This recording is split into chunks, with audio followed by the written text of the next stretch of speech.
আল্লাহ রসুল সাল্লাল্লাহু আলাইহি ওয়াসাল্লাম রজব মাস আসলে আল্লাহর কাছে দোয়া করতেন, আল্লাহুম্মা বারিক লানা ফি রজব ওয়া শাবান। আল্লাহ, আপনি আমাদের জন্য বরকত দেন রজব ওয়া শাবান, রজব মাসে এবং শাবান মাসে, ওয়া বাল্লিগনা রমাদান, আই মালিক, এবং আমাদের সবাইকে আপনি রমজান মাস পর্যন্ত আপনি হায়াত বাড়ায়া দেন। মুহতারাম হাজিরিন, আল্লাহ রসুল রমজান মাস পর্যন্ত আল্লাহ তাআলার কাছে লাগাতার 2 মাস আগে থেকেই হায়াত ভিক্ষা চাওয়া শুরু করতেন, শুধুমাত্র নেক আমলের জন্য। রমজান মাসের প্রত্যেকটা ইবাদত আল্লাহ পাক রব্বুল আলামিন এই পরিমাণ মর্যাদা আল্লাহ তাআলা বাড়ায়া দেয়। রমজানে একটা নফল নামাজ, একটা নফল ইবাদত করলে অন্য মাসের কিসের সম পরিমাণ সওয়াব দেয় বলেন? অন্য মাসের ফরজের সমতুল্য সওয়াব। আর রমজান মাসে একটা ফরজ যদি আদায় করে আল্লাহ পাক রব্বুল আলামিন ওই ফরজটা 70 গুণ বাড়ায় দেয়। এই কারণে আল্লাহ রাসূল সাল্লাল্লাহু আলাইহি ওয়াসাল্লাম রমজান মাস পর্যন্ত হায়াত বাড়ায় দেওয়ার জন্য আল্লাহ পাক রব্বুল আলামিনের কাছে দোয়া করতেন। সবাই বলেন আল্লাহুম্মা ফি রজব ওয়া শাবান ওয়া বাল্লিগনা রমাদান। এই দোয়াটা সবাই পারেন তো? পারেন না সবাই?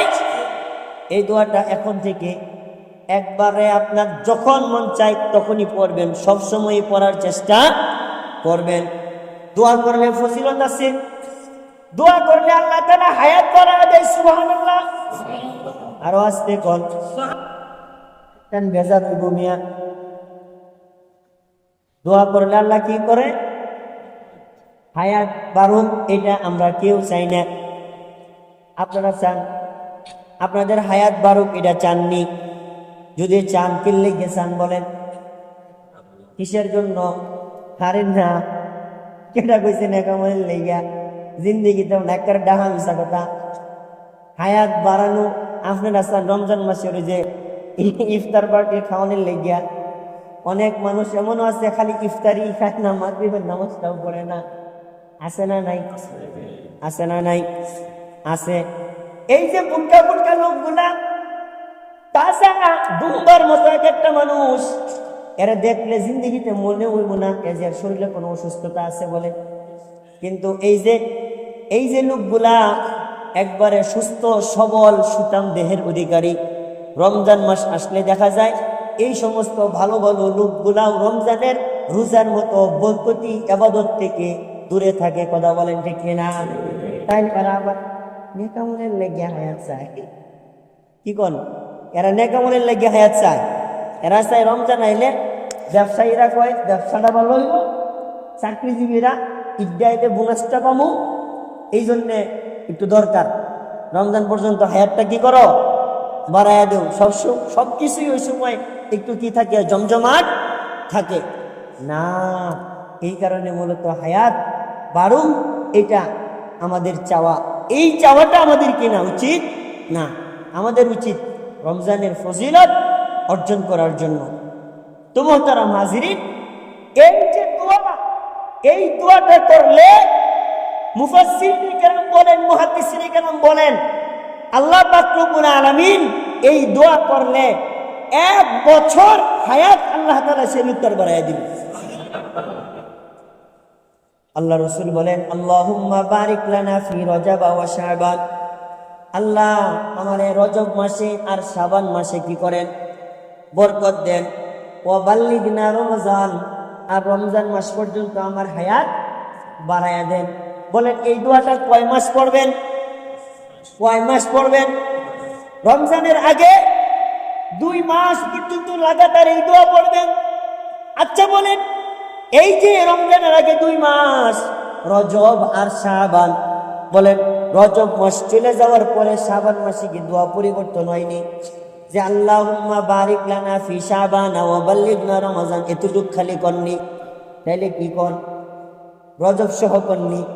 হ্যাঁ, তাহলে এই যে রজব মাসে দোয়া করতেছেন, এখন রজব রানিং রজব মাসে, আল্লাহ রজব মাসেও হায়াত বাড়াও, বরকত দাও, শাবানেও বরকত দাও, রমজান পর্যন্ত পৌঁছাও। আস্তে আস্তে আস্তে আস্তে একে একে যখন রজব মাস গেল গা, রজব মাস গেছে গা, আচ্ছা রজব মাস চলে গেছে, এখন কোন মাস আসছে? কোন মাস? শাবান মাস। এখন শাবান মাস আসার পরেও আপনার দোয়া তো আগেরটাই আছে। দোয়া কি আগেরটাই আছে না? আল্লাহুম্মা বারিক লানা ফি। এখন রজব মাস আসেনি? রজব মাস আছে, গেছে না? গেছে নি? গেছে। এখন যে আপনি দোয়া করতেছেন আল্লাহুম্মা বারিক লানা ফি রজব ওয়া শাবান, শাবান মাসে গিয়ে যে আপনি করতেছেন আল্লাহ আমার এই রজব মাসে আবার শাবান মাসে বরকত দাও, এখন যে রজবের কথা বলতেছেন এই রজব আসতে আর কয়দিন বাকি? কতদিন বাকি? 1 বছর।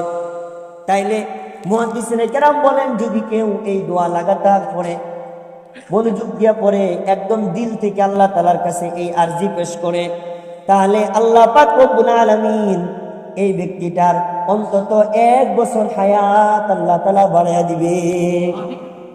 হায়াত যদি না বাড়ে তাহলে আল্লাহ পাক রব্বুল আলামিনের কাছে মনোযোগ দিয়া এই দোয়া করার কারণে আল্লাহ তাআলার খাজানায় তো আপনার আমার খাজানার মতো খুব কমতি আছে।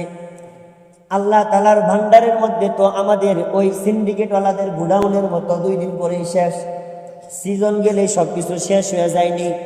না না, মুফাসসিরিনে কেরাম বলেন যদি কোনো ব্যক্তি এই দোয়া লাগাতার করতে থাকে আর ওই যে রমজান মাস পায় নাই, রমজানের আগেই তার হায়াত শেষ হয়ে গেছে, সে শাবান মাস পায় নাই, শাবানের আগেই তার হায়াত শেষ হয়ে গেছে, তাহলে আল্লাহ তাআলার কাছে এই আরজিটা দিল থেকে পেশ করার কারণে ওই আল্লাহ পাক রব্বুল আলামিন ওই দোয়া পাঠকারীর আমলনামায় একজন ব্যক্তি রজব মাস, শাবান মাস, রমজান মাস সহ একজন ব্যক্তি পাইয়া যে ইবাদতগুলো করলো, আল্লাহ পাক রব্বুল আলামিন ওই ব্যক্তি যে দোয়া কইরা রমজান না পায় মারা গেছে তার আমল নামায় ওই রজব, শাবান, রমজান সহ লাইলাতুল কদরের সওয়াব সহ পরিপূর্ণ সওয়াব আল্লাহ তাআলা তার আমল নামায় দিয়া দিবে।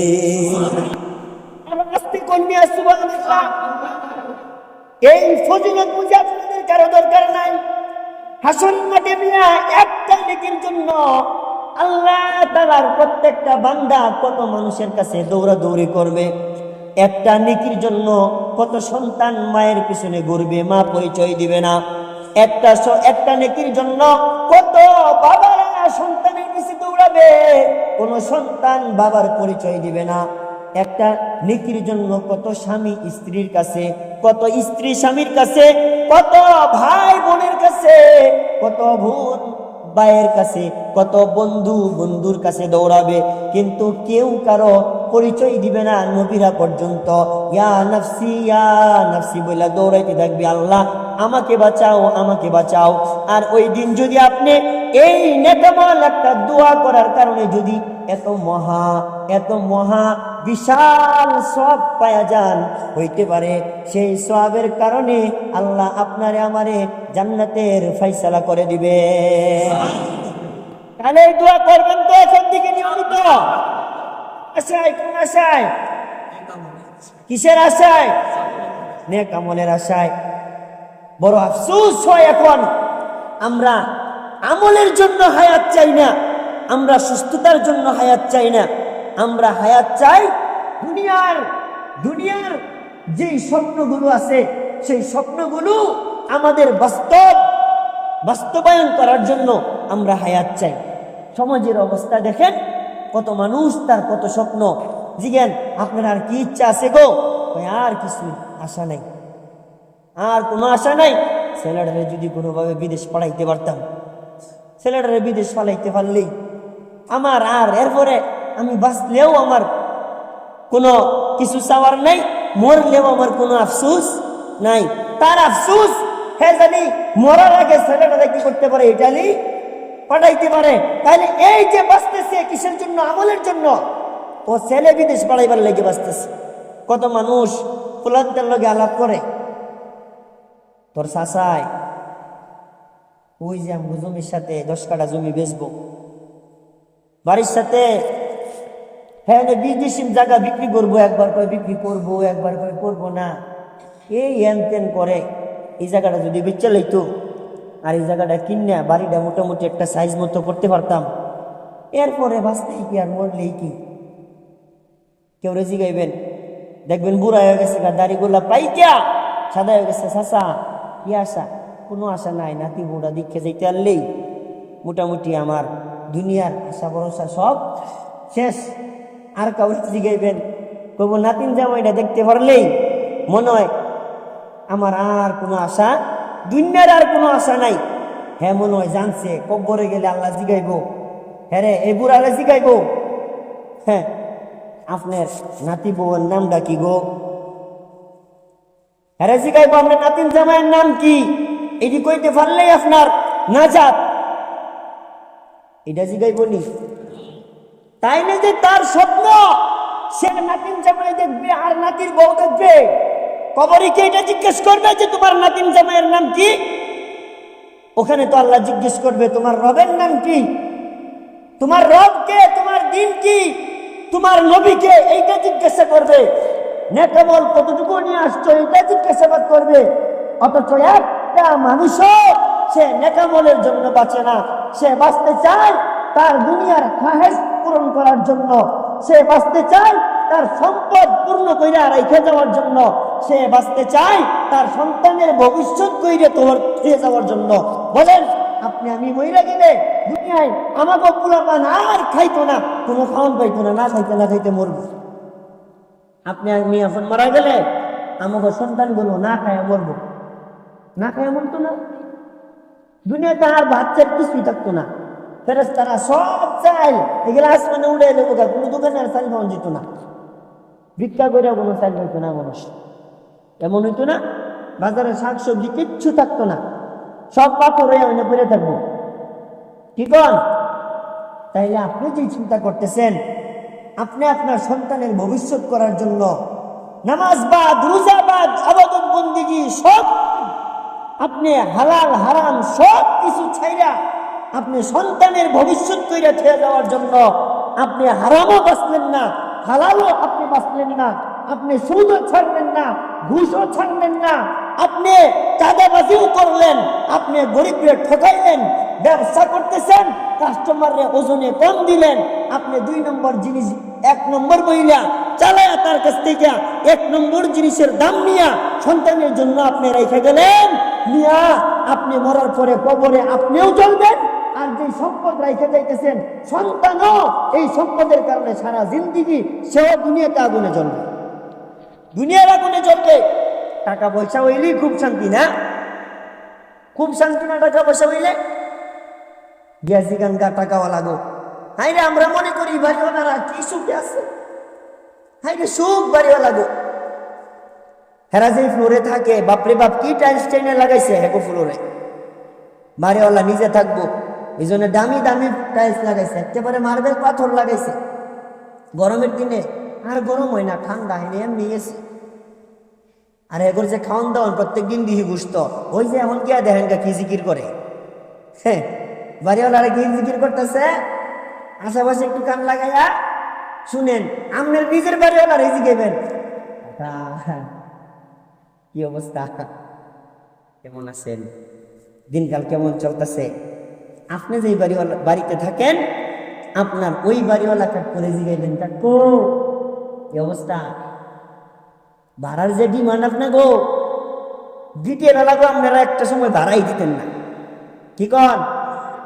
হ্যাঁ যারা বিজ্ঞানে চাকরি করে এগরে একটা সময় গেছে, এরা এগরে কি করে নাই, ভাড়াই দেয় নাই, যে এগর বেতন দিব এই 25 তারিখ 29 তারিখ চলতো না। আপনারা অন্য জায়গায় দেখেন এখন এখন কাইন দেও বাবা বিটি এর রাখো। কি কন? তাইলে এই যে আল্লাহ রব্বুল আলামিন তারে 10 তলা বিল্ডিং এর উপরে উঠাইছে, কিন্তু শান্তি তার মনে এখন নাই। মোহতারাম হাজিরিন, কিস্তির বয়ে এক একজন রাতের আধারে বয়ে বয়ে কান্দে। বাড়ি ভাড়াইটা যে কয়টা আছে এই কয়টার কাছে ভাড়াও চাইতে পারে না, কারণ একজন চাকরি নাই, এখন চাকরি নাই ভাড়াও চাইতে পারে না। ওইদিকে ব্যাংকওয়ালারা ইতিমধ্যেই মেসেজ দেওয়া শুরু করছে। আপনার কি অবস্থা এটা কিন্তু আমার দেখার বিষয় না। মাসটা গেলে নির্ধারিত সময়ে 10 লাখ টাকা কিস্তি কিন্তু ঠিক মতো দিয়া যাইবেন। ওই যে গিয়া দেখেন এরা যখন ভাত খায় তখন আর ভাত খায় না, চিন্তা খায়। কি খায়? চিন্তা খাইতেছে, এগোর মনে শান্তি নাই। তাইলে আপনি কি মনে করছেন আপনি এই যে টাকাওয়ালা বাড়িওয়ালা হইলেই মনে হয় খুব শান্তি আছে? না না, আপনি যদি নেকামল কইরা যান আর সন্তানকে নেকামলওয়ালা বানাইয়া যান, তাইলে ওর 10 তলা বাড়ি যদি নাও থাকে, টিনের ঘরে যদি থাকে, আর যদি সে নেকামলওয়ালা হয়, তাহলে ওই টিনের ঘরে থাইকাও সন্তানও সুখী, আর আপনি হালাল ভাবে চইলা নেকামল কইরা চইলা কবরে গিয়া আপনি নিজেও কবরের মধ্যে কি সুখী। তাইলে কোনটা করবেন? নেকামল করবেন নাকি দুনিয়া কামাই করবেন? হ্যাঁ, নেকামল করবেন। নেকামলের জন্য আল্লাহ তাআলার কাছে কি করবেন? হায়াত চাইবেন। এই যে দোয়া করলাম, আল্লাহ রাসূল সাল্লাল্লাহু আলাইহি ওয়াসাল্লাম যেই দোয়া আমাদেরকে শিখাইছেন, এই দোয়ার দ্বারা বোঝা যায় যে নেকামলের জন্য নেকামল আরো বাড়ানোর জন্য, আমল নামা আরো বড় করার জন্য যদি কেউ হায়াত চায়, তাহলে এই হায়াত নেকামলের জন্য হায়াত চাওয়া জায়েজ। নেকামলের জন্য হায়াত চাওয়া কি জায়েজ? আল্লাহ রাসূল এই রমজান পর্যন্ত হায়াত চাইতেন কিসের জন্য? নেকামল বেশি করার জন্য। তার মানে যদি কেউ নেকামল বেশি করার জন্য আল্লাহর কাছে বলে, আল্লাহ আমারে তুমি আরো কয়টা দিন হায়াত দেও, আমি যেন আরো কিছু নামাজ, আরো কিছু ইবাদত বন্দেগী, আপনার আরো কিছু জিকির, আমি যেন আরো কিছু দান সদকা, আমি যেন আপনারে আরো কিছু ইবাদত বন্দেগী কইরা আমার মর্যাদাটা আরেকটু বাড়াইতে পারি, সেই জন্য আমারে আরেকটু হায়াত দেন। এই ইবাদতের জন্য হায়াত চাওয়া কি আছে? জায়েজ আছে, অন্য কিছুর জন্য না। আল্লাহ পাক রব্বুল আলামিন আমাদের সবাইকে আমাদের জিন্দেগীর প্রতিটা মুহূর্ত, প্রত্যেকটা সেকেন্ডকে আল্লাহ তাআলা ইবাদত বন্দেগীতে কাজে লাগাইয়া মূল্যায়ন করে আল্লাহর রাজামন্দি অর্জন করার তৌফিক দান করুন। সবাই বলি আমিন। ওয়া আখিরু দাওয়ানা আনিল হামদুলিল্লাহি রাব্বিল আলামিন।